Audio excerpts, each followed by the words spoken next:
She had already done it. The calls had been made. The conversations had happened. The plan had been set into motion weeks ago, and tonight, every single piece of it was already in place. The candles were lit. The table was set. Two of her closest friends in this world were already on their way. And her husband, the man she had loved for 17 years, the man who had no idea any of this was happening, his car had just turned onto their street. She could hear the tires on the gravel. She had 30 seconds. 30 seconds to either stand her ground or pick up her phone and call this entire thing off. And standing alone in that kitchen, her hands trembling around a wine glass she had tied a gold ribbon to that morning, Sarah did something she had not done once in 3 months of planning. She almost quit. Her finger was literally hovering over Jenna's name in her phone. One tap. That's all it would have taken. One tap, and she could have said, "Don't come in. Wait outside. I changed my mind. I'm sorry. This was crazy. Just go home." She could have made tonight a normal birthday. Dinner for two. A cake. A quiet movie. Safe. Comfortable. Ordinary. And Marcus never would have known what almost happened. But then she heard it. The car door. His footsteps on the porch. And in that fraction of a second, before she could think, before fear could finish forming its argument, she put her phone face down on the counter, stood up straight, and walked to the door. Because she had not spent 3 months building this for herself, she had built it for him, and some gifts, once you decide to give them, deserve to be given. "Please," she whispered into the candlelight, "please let this be beautiful." The door opened, and nothing, absolutely nothing, would ever be the same again. You cannot understand what Sarah did that night without first understanding who Sarah was. She was not impulsive. She was not the kind of woman who acted without thinking, who chased drama, who made decisions with her heart before consulting her mind. If anything, she was the opposite. She was the person in the room who waited until everyone else had spoken before she spoke. She was the one who read contracts twice, who sent emails and then reread them before hitting send, who thought about things from 8 different angles before committing to one. She was the anchor. She had always been the anchor. Marcus was the dreamer. He was the one with the wild ideas, the ambitious plans, the willingness to leap before he could clearly see the landing. And Sarah, steady, careful, loving Sarah, had always been the hand that held the rope while he jumped, the one who made sure he could always find his way back. It had been that way since the very beginning. She first saw him on a rainy Thursday in October, 17 years ago, in the campus bookstore of a university they had both chosen for completely different reasons. He was standing in the fiction aisle holding 4 novels, and she could tell, just by looking at him, that he had chosen every single one of them based entirely on the cover art. He wasn't even reading the back, just holding them, turning them over in his hands, admiring the colors. She laughed out loud before she could stop herself. He turned around, and the look on his face, not embarrassed, not defensive, just genuinely curious about what she found funny, was the thing that made her stop laughing and actually look at him. By the time they reached the register, they had plans to meet for coffee that neither of them was willing to call a date yet, even though both of them already knew that's exactly what it was. 7 years after that, they got married. 10 years after that, she was standing in their kitchen with a gold ribbon and a wine glass and a plan that terrified her. 17 years, and she still loved him the way she had loved him at that bookstore register, completely, curiously, in a way that always felt like the beginning of something rather than the middle of it. So why was she risking it? 3 months before that birthday, Sarah noticed something. It wasn't dramatic. There was no fight, no coldness, no moment where she looked at Marcus and felt like she was looking at a stranger. He still reached for her hand in grocery stores. He still left her coffee on the counter every morning, made exactly the way she liked it. 2 sugars, a splash of oat milk, warm but not scalding, without ever being asked. He still laughed at her terrible puns. He still chose her, every single day, in every small way that matters. But underneath all of that, something had shifted. She noticed it in the way he stared out windows. not looking at anything, just staring. That particular kind of distant that isn't sadness. It's more like hunger. Like a man who has a full plate in front of him and is somehow still aware that there are other flavors in the world he hasn't tasted yet. She knew that look, because she had worn it herself, 5 years earlier, during the year she had quietly stopped believing her own dreams were worth pursuing. She had never said it out loud, but Marcus had seen it. He had sat across from her at this very kitchen table, taken both her hands, looked at her with that terrifying gentleness of his, and asked her the question that cracked her open. What do you actually want? Not what's practical, not what's safe, not what makes sense on paper. What do you actually want? She had cried for 20 minutes after that, not from sadness, from relief, from the feeling of being seen so completely that hiding wasn't possible anymore. He had given her that, now it was her turn. She had spent 3 months trying to figure out what she could give him that would reach the same place in him that question had reached in her. Something that wasn't a vacation, or a watch, or a dinner reservation. Something that couldn't be wrapped or returned. Something that would reach him in a place normal gifts never touch. The idea arrived not as a plan but as a question. What if love could be witnessed? What if the people who genuinely loved Marcus, not romantically, but really, in the deep way that only years of real friendship can build, could come together in one room and let him feel that? Not in a toast at a party, not in a birthday card from a distance, but present, close, real. What if she could show him, beyond any doubt, that the love surrounding his life was bigger than he ever allowed himself to believe? That was the gift she decided to give him, and the moment she decided it, she knew there was no safe version. It was irreversible the moment she picked up her phone. The first call was to Jenna. If Sarah was the anchor, Jenna was the sail. She was everything Sarah wasn't. Loud, spontaneous, magnetic. The kind of woman who walked into rooms and immediately made them feel like something interesting was about to start. She had been Sarah's college roommate, the person who had talked her into 18 things she was terrified of, and then stood right beside her while she survived every single one. Marcus adored Jenna. Not romantically. Sarah was certain of that, the way you're certain about things you've observed for years. But he admired her. He had told Sarah once, sitting in the dark after a dinner party, that Jenna was one of those rare people who made you feel more alive just by being in the same room as her. Sarah hadn't felt threatened by that. She had felt inspired. She called Jenna on a Tuesday afternoon, standing in the backyard with her voice low, the back door closed behind her. I need to tell you something, Sarah said, and I need you to let me finish before you say anything. Okay, go. Sarah talked for 11 minutes without stopping. The plan, the reason, what she hoped it would give Marcus, what she was afraid it might cost, all of it. When she finally stopped, her heart was hammering. The silence stretched. Then Jenna said, very slowly, Sarah, that is either the bravest thing I've ever heard, or the most terrifying. Maybe both, Sarah admitted. Are you sure about this? I'm sure that I love him enough to try. Another long pause, and then something Sarah did not expect at all. Jenna's voice went quiet, stripped of its usual bravado, something raw underneath. You know what? She said softly. Most people spend their whole lives loving people halfway, because they're too scared to go all the way. You're not most people, Sarah. A pause. I'll be there. Tell me what time. The second conversation was harder. Maya was nothing like Jenna. She was quiet, careful, an artist who processed the world in layers before she spoke. She and Sarah had known each other 6 years, a friendship that had grown slowly and deliberately, like something built to last. Marcus was different with Maya than he was with Jenna. With Jenna, it was energy. She lit him up. With Maya, it was depth. She slowed him down in the best possible way. He could sit beside her for an hour and leave feeling more understood than he had after most conversations that were twice as long. Sarah needed both of those things in that room, the energy and the depth. She met Maya at a small gallery near downtown, the kind of place that always smelled like turpentine and possibility. They sat by the window.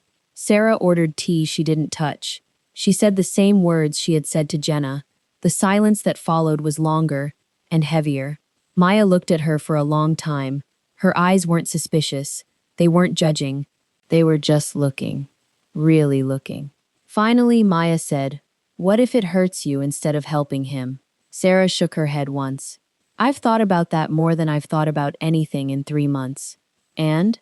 And I think love that only exists in safe conditions isn't really love at its fullest. He gave me everything when I needed it. He saw me when I was trying to be invisible. This is the only way I know how to give that back."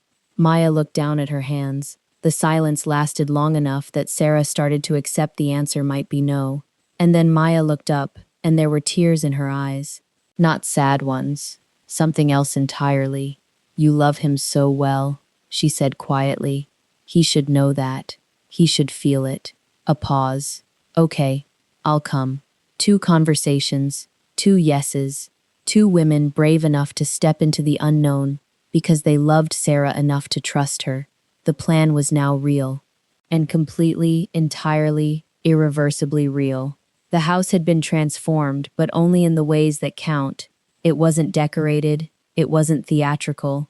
There were no banners, no balloons, nothing that announced itself as a performance. The point wasn't spectacle. The point was atmosphere. The point was the specific feeling of a space that has been prepared with love and intention.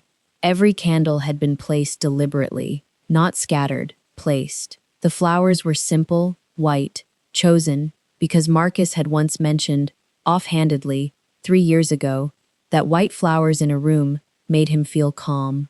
She had remembered that. She always remembered those small things about him. They were her favorite things to collect. The music was low enough to feel like a mood rather than a soundtrack. The table was set for 4, and she had used the good linens, the ones they only used when something mattered. She wore the blue dress, the one Marcus had seen her in, exactly twice in 10 years of marriage, and both times had gone quiet for a moment before saying anything, the way people go quiet in front of something they find unexpectedly beautiful. She had done her hair the way she used to before life got loud. She looked like the beginning of them. And she was terrified. Marcus arrived at 7:14. She heard the tires. She heard the door.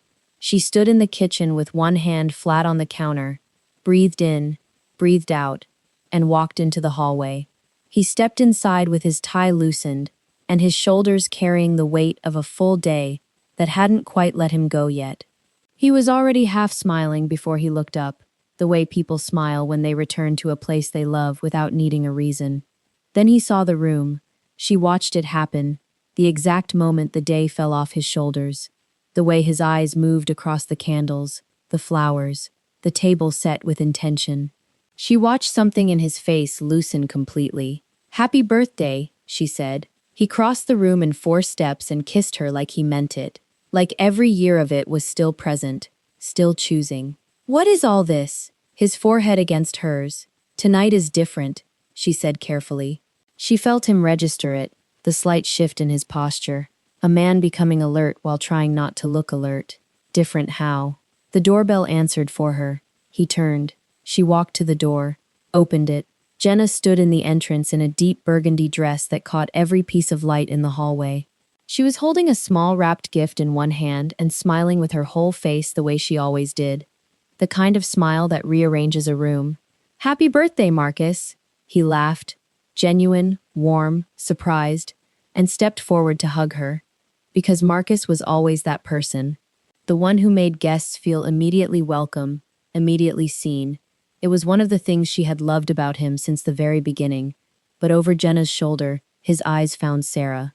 She gave him nothing, just held his gaze. Calm, certain. 12 minutes later, the doorbell again. Maya, softer entrance, quieter presence. She stepped in like someone who understood the weight of the room and had come prepared to hold some of it.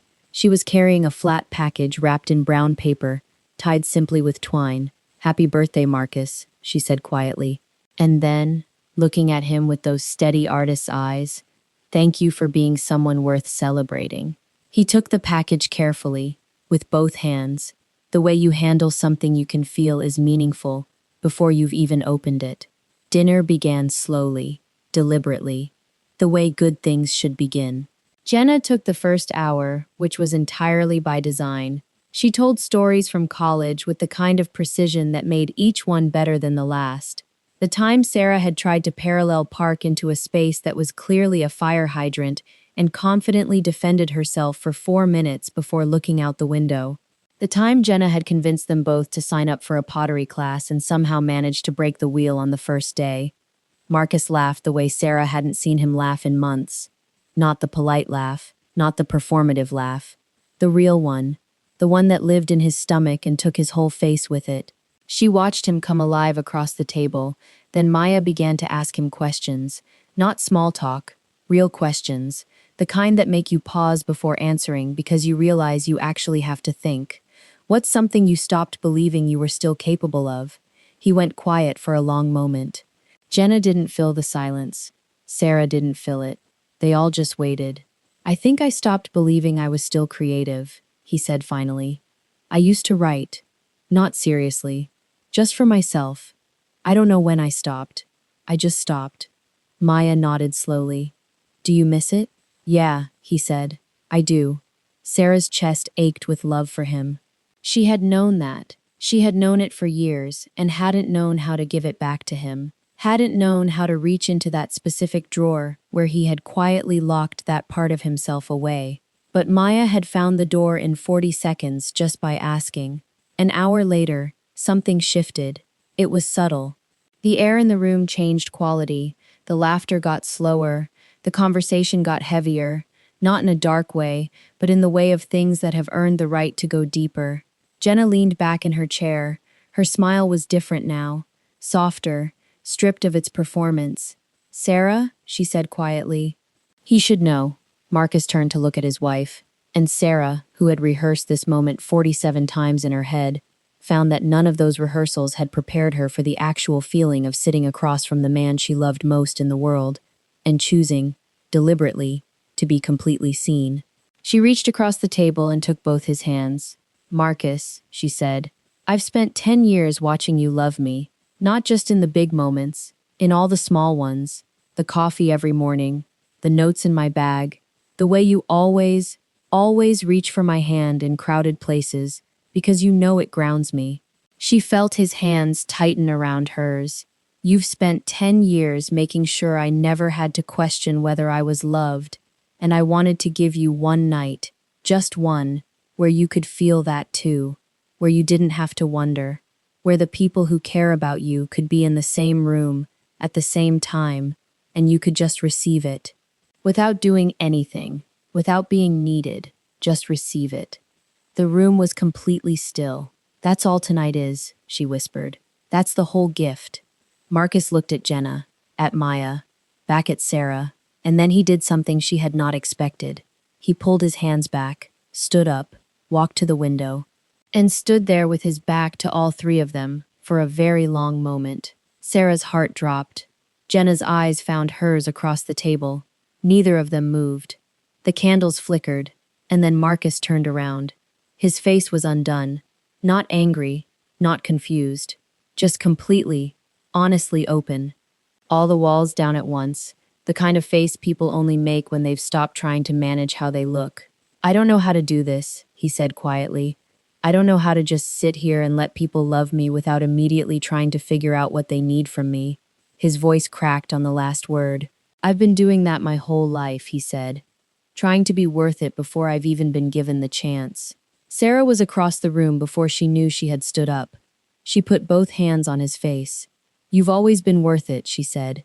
You just never let anyone show you. He closed his eyes and breathed. They talked until midnight. Not about the plan. Not about the unusual nature of the evening, about real things, the kind of things that usually only get said in arguments, or hospitals, or the last 10 minutes before sleep takes you. Marcus talked about the writing he had abandoned, about the person he thought he'd become by 40, and the slow, quiet grief of realizing he'd taken a different path without ever consciously choosing it. He talked about it without apology, without performance, without the careful editing he usually applied to anything that felt too honest. Jenna listened without speaking, which, for Jenna, was its own kind of extraordinary. Maya, sometime near 11, opened the brown paper package she had brought. Inside was a sketchbook, and inside the sketchbook was a drawing she had been working on for 3 weeks.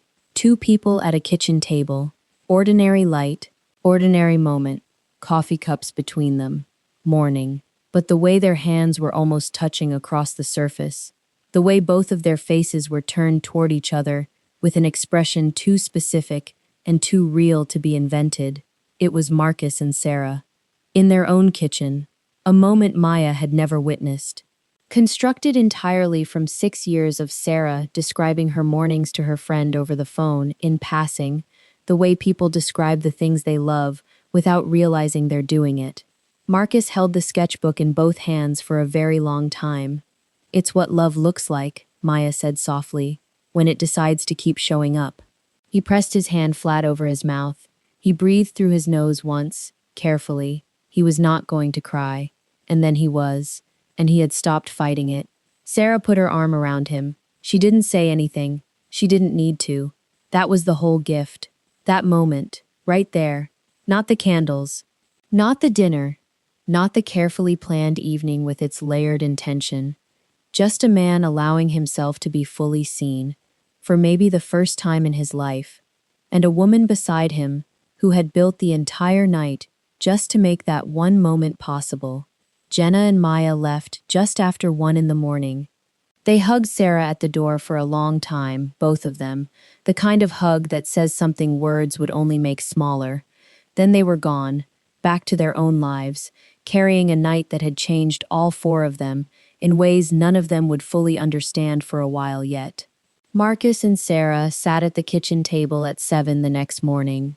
Coffee, birds, light coming through the curtains at the exact angle it always did on clear mornings. The world outside reconstructing its ordinary self as if nothing had happened. Neither of them spoke for a long time. Then Marcus said, "Were you scared?" She held her mug with both hands. "I almost called Jenna from the kitchen to cancel. 30 seconds before you walked in." He looked at her. "What stopped you?" "I heard your car door." He was quiet. "I thought, if I cancel now, I'm choosing my own comfort over something I built for him, and I've never done that before." "I wasn't going to start on your birthday." He reached across the table slowly and covered her hand with his. "I spent the first 20 minutes of last night trying to figure out what you needed from me," he said. "What role I was supposed to play, what the right reaction was." She nodded. "I know. I could see you doing it, and then something just stopped. When you took my hands and started talking, something in me just stopped performing and started listening." He paused. "I don't know the last time I actually did that, just listened, without simultaneously preparing my response." She smiled. "I know. That might be the realest gift," he said quietly. "Not the night, not what Jenna said or what Maya drew, just that moment of being so completely held that I didn't need to hold myself for a little while." He looked at her the way he had looked at her at the bookstore register 17 years ago. "I don't know how you did this. I don't know how you planned all of that and carried it for 3 months and almost quit at the last second and still walked to the door. I don't know where that kind of love comes from." She looked back at him. "It comes from you," she said simply. "You showed me what it looked like first. I just gave it back." He pulled her hand up and held it against his chest. "Stronger than fear," he said. "Stronger than fear," she repeated. The birds kept going outside. The coffee went a little cold. The ordinary morning did exactly what ordinary mornings do, it continued. It kept moving. It asked nothing dramatic from either of them. And underneath all of it, something new and permanent had settled into the foundation of what they had built together. Not a crack, not a change, an addition. A new room inside a house that had always been solid, now with one more place to go when you needed to feel held. I want to tell you what this story is actually about. Because it's not really about a birthday, and it's not really about what Sarah planned. It's about a question most of us spend our whole lives avoiding. What if you let yourself be fully loved, not half-loved, not loved from a careful distance where you can manage how much of it reaches you, not loved in the sanitized, controlled way we usually allow, where we accept compliments and then immediately deflect them, where we let people in just far enough that it still feels safe, where we keep one foot outside every moment of real intimacy just in case we need to run. What if you actually let it reach you? Marcus had spent 40 years being the person who was good at love, at giving it, at showing up for it, at making sure everyone around him felt it. But he had never learned how to receive it without immediately converting it into a job. Without asking himself what it required from him, without managing it, Sarah saw that. She had seen it for years, and instead of pointing at it, instead of making it a conversation or a conflict, she built him a room inside a single evening where not receiving it wasn't an option. She gave him nowhere to deflect to, just warmth, just truth, just the faces of people who loved him, close enough to be real, and it broke him open in the best possible way. The greatest gift you can give someone you love, the one that costs the most and lasts the longest, is not a thing. It's not an experience. It's not a grand gesture planned over 3 months with candles and white flowers and a blue dress chosen on purpose. It's proof. Proof that you have paid close enough attention to know what they need when they haven't asked for it. Proof that you love them specifically, not generically, not conveniently, but in the particular shape of who they actually are. Proof that your love is not comfortable and passive, but active and brave. Sarah gave Marcus proof, and in return, without planning to, without knowing it was coming, he gave her something back. He showed her that love received with honesty is as powerful as love given with courage. They walked into that night two people who already loved each other deeply. They came out the other side knowing each other in a way that 17 years had somehow not yet reached. That is what love does when you stop protecting it and start trusting it. It grows, not into something different, into something more completely itself. If this story stayed with you, share it with someone who needs to hear it today. And tell me in the comments, would you have had the courage to do what Sarah did? Or would fear have won at the last second? I read every single one. If you're new here, this is what we do. Every week. Stories about love that doesn't fit in a box. Stories about the moments that change everything. Stories that stay. Subscribe. Turn the notification on. I'll see you in the next one.